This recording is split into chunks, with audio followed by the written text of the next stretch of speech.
ক্ষয়প্রসূতে ৭১-এর মুক্তিযুদ্ধ হয়েছে। সেই পাকিস্তানের শাসক বাহিনী, সেই পেশওয়া বাহিনীর কাছ থেকে আমাদের মুক্তিযোদ্ধারা, জাতির বীর সন্তানরা আমাদেরকে মুক্ত করেছে। তাদের লক্ষ্য একটাই, কি ছিল বলেন তো?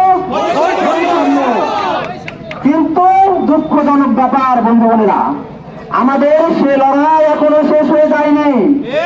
কারণ জাতির বীর সন্তানেরা বৈষম্যের বিপক্ষে লড়াই করেছেন। আমরা বারবার বলছি, আপনারা জাতির বীর সন্তানদের কত সম্মান দিবেন দেন না, আমরাও চাই।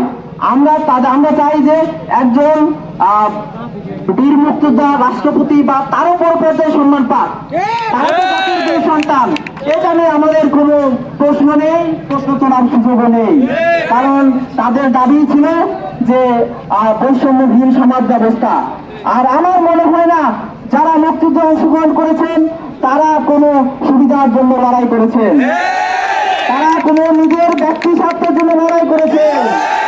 তারা লড়াই করেননি বন্ধুগণ, তারা লড়াই করেছেন একটি বৈষম্যহীন সমাজ ব্যবস্থা গড়ে তোলার জন্য।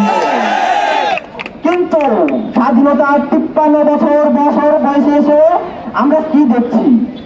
একটি চরম বৈষম্যমূলক সমাজ ব্যবস্থা। প্রত্যেকটা চাকরিতে, কোন চাকরিতে ৮৮-৮০% কোটা। সম্মানিত বন্ধুগণ, এটা কি স্বাভাবিক? স্বাধীনতার ৫৩ বছর পরে এসে এই লড়াই শুরু হয়েছে। এই লড়াই আমাদেরকে চালিয়ে যেতে হবে। এই লড়াই একদিনের লড়াই না।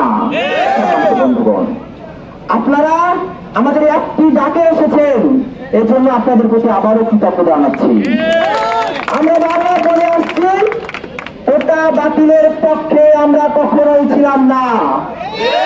কিন্তু ২০১৮ সালে একটি নাটক মঞ্চস্থ করা হয়েছে এবং সাধারণ ছাত্রদের সাথে চরম মধ্যস্থমূলক আচরণ করেছে। আপনারা দেখতে পেয়েছেন, ওটাকে বাতিল করে দিয়েছে। তার মানে কি? বাতিল করে দিল ঠিক আছে, কিন্তু তারপর আবারও গত ৯ জুন হাইকোর্টে এটিকে অবৈধ ঘোষণা করেছে। আমরা এখনো বাতিলের পক্ষে না, আমরা সংস্কারের পক্ষে। আমরা স্বাধীনতার পক্ষে, আমরা মুক্তিযুদ্ধের পক্ষে।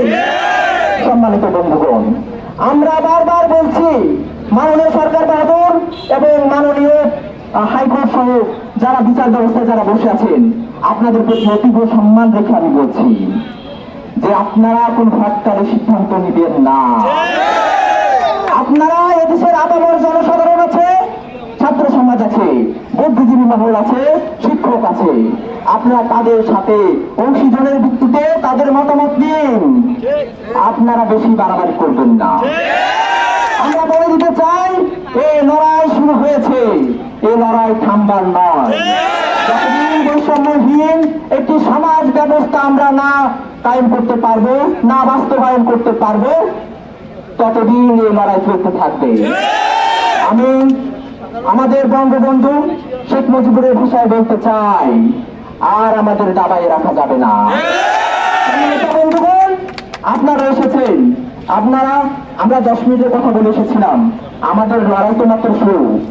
আমরা আশা করবো আপনারা শান্তিপূর্ণভাবে চলে যাবেন এবং আমরা আমাদের ডাক দিব।